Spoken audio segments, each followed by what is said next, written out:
Assalamualaikum warahmatullahi wabarakatuh.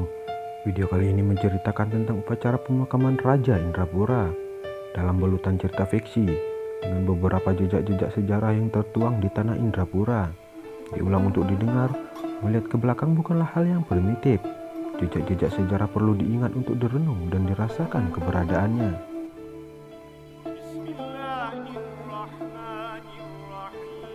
129 tahun yang lalu, pada malam hari tanggal 12 April 1891, meninggal dunia seorang Raja Indrapura, Marah Muhammad Baqi Sultan Firmansyah. Kesultanan Indrapura merupakan sebuah kerajaan yang berada di wilayah Kabupaten Pesisir Selatan, Provinsi Sumatera Barat sekarang.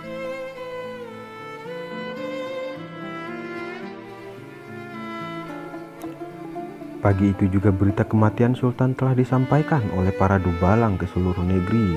Beduk ditabuh terus-menerus, disela oleh tembakan-tembakan meriam.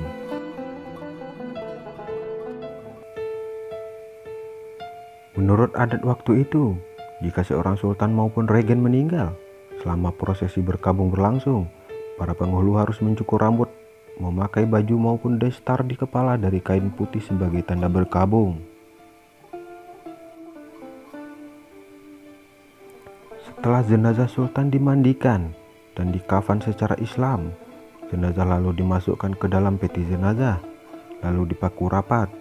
Jika masih ada lubang-lubang kecil, ditutup dengan damar yang dipanaskan agar udara jangan keluar, sebab jenazah harus di atas bumi selama 7 hari.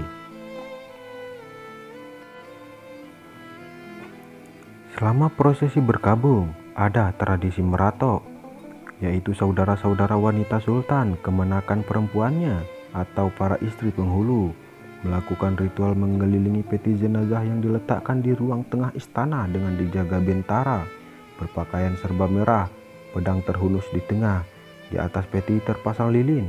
Upacara meratok ini dilakukan 3 kali siang dan 3 kali pada malam hari, tiap kali selama kurang lebih setengah jam. Begitulah perjalanan seminggu lamanya.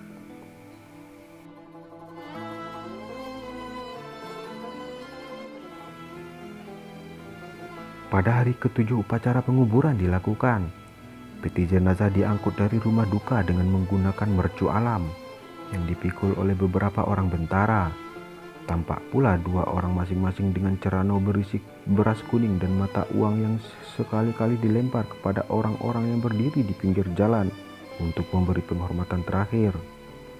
Di barisan depan, meriam ditarik oleh beberapa ekor kuda, kemudian bendera dan panji-panji kebesaran berkibar, diikuti oleh calon pengganti sultan, yaitu Marah Rusil Sultan Abdullah. Barulah di belakangnya mercu alam, di belakangnya lagi orang-orang agama, imam, khatib, bilal, dan lain-lain, dan terakhir sekali rakyat biasa.